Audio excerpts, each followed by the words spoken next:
పితా పుత్ర పవిత్రాత్మ నామమున ఆమేన్. ఈరోజు మే నెల 8వ తారీఖు 2024 అమావాస్య. ఈరోజు రాత్రి మేరీమాత ఆశ్రమము కళ్యాణదుర్గంలో ప్రార్థనలు ఆరాధనలు ఉంటాయి. ఈ ప్రాంతానికి దగ్గర ఉంటున్న వాళ్ళందరూ కూడా ఈ ప్రార్థనలో పాల్గొమని ఆహ్వానిస్తున్నాను. ప్రియమైన సహోదరి సహోదరులారా, ఈరోజు మనము ధ్యానాని కోసము తీసుకుంటున్న టాపిక్ ఒంటరితనము. ఒక వ్యక్తి తాము ఒంటరిగా ఉండేటప్పుడు ఎంతో హెచ్చరికగా ఉండాలనేది బైబిల్ వాక్కు.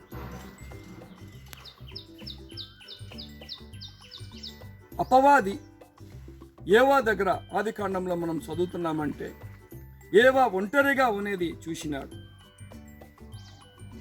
ఒకవేళ ఆదాము ఏవా కలిసి కూర్చొని అక్కడ ఏమన్నా మాట్లాడుతుంటే ఆ సమయము అపవాది పిశాచు అనేవాడు వెళ్ళలేదు.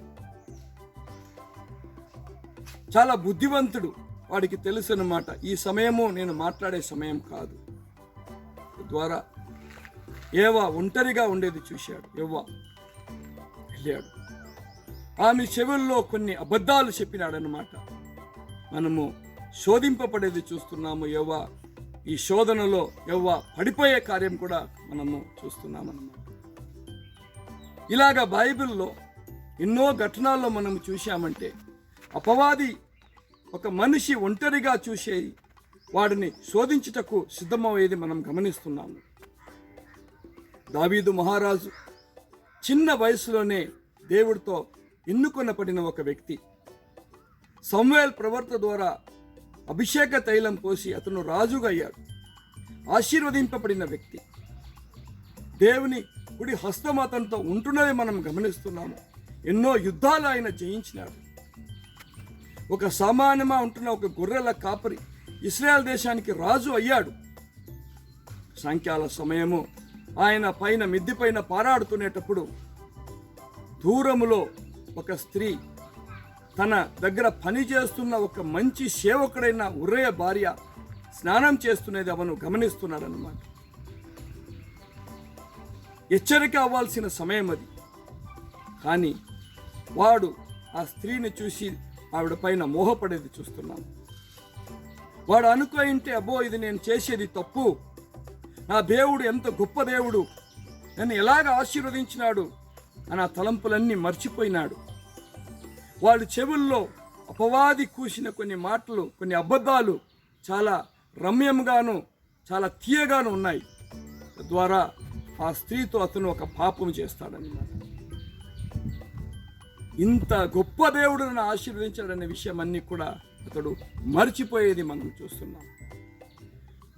మరి ఎలాగ బ్రదర్, ఒక వ్యక్తి జీవితంలో ఒంటరి సమయమే రావచ్చు. ఒంటరిగా ఒక వ్యక్తి ఉంటున్నాడంటే ఆ వ్యక్తి హెచ్చరికతో ఉండాల్సిన సమయం అది. ఎందుకంటే ఆ సమయమే అపవాది వాడి దగ్గరికి వచ్చే సమయము. శోధింపబడుతున్న ప్రతి ఒక్క వ్యక్తి పడిపోతాడా? నిశ్చయముగా కాదు.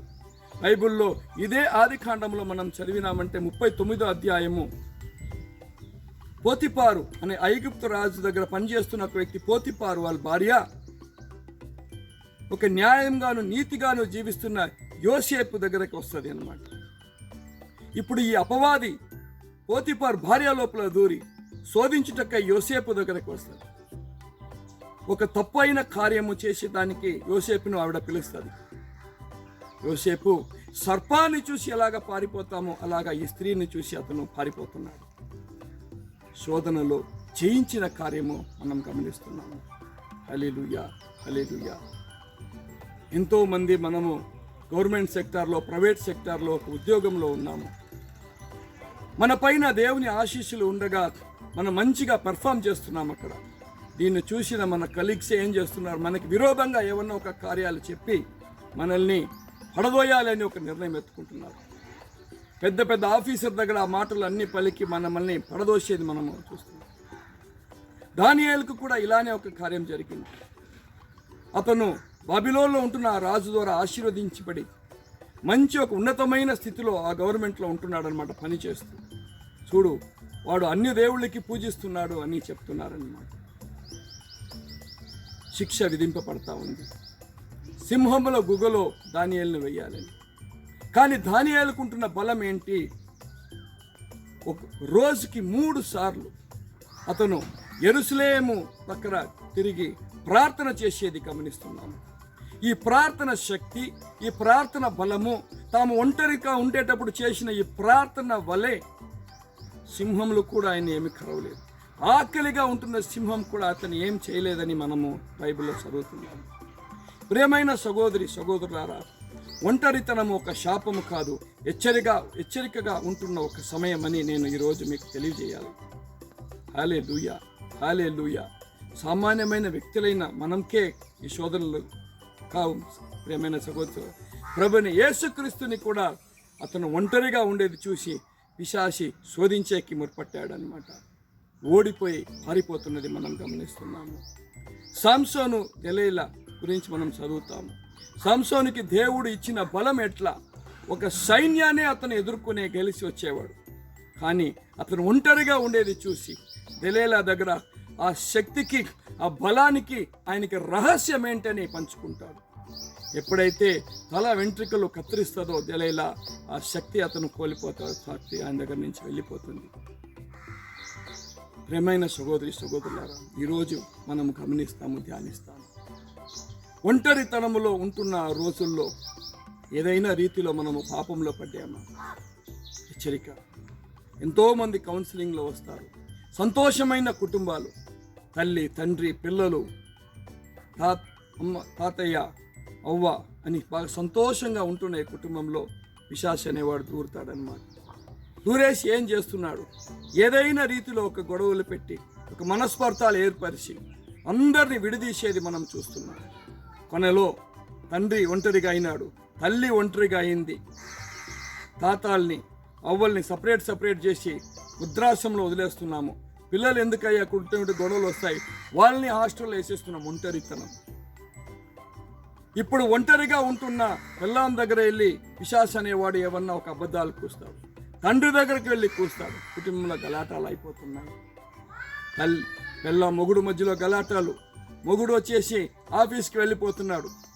భార్య ఒంటరిగా ఇంట్లో ఉంది. పిశాచి అనేవాడు, అపవాది వస్తున్నాడు. ఎందుకు ఈ బ్రతుకు నీకు?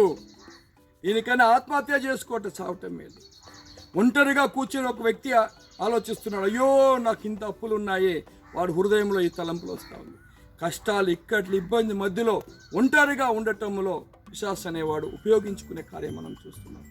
ప్రియమైన సహోదరి సహోదరులారా, ఈరోజు మనం ధ్యానిస్తాము. ఒంటరితనంలో హెచ్చరిక ఉండాలని నేర్చుకుంటాము. ప్రభువైన యేసుక్రీస్తు వారు శోధనలో గెలిచినట్లు, దానియేలు ప్రార్థనతో గెలిచినట్లు, యోసేపు ప్రార్థనలతో గెలిచినట్లు మనము కూడా ఈ ఒంటరితనే అనే ఈ శాపం నుంచి గెలిచి బయటకు వస్తాము. ఆమేన్.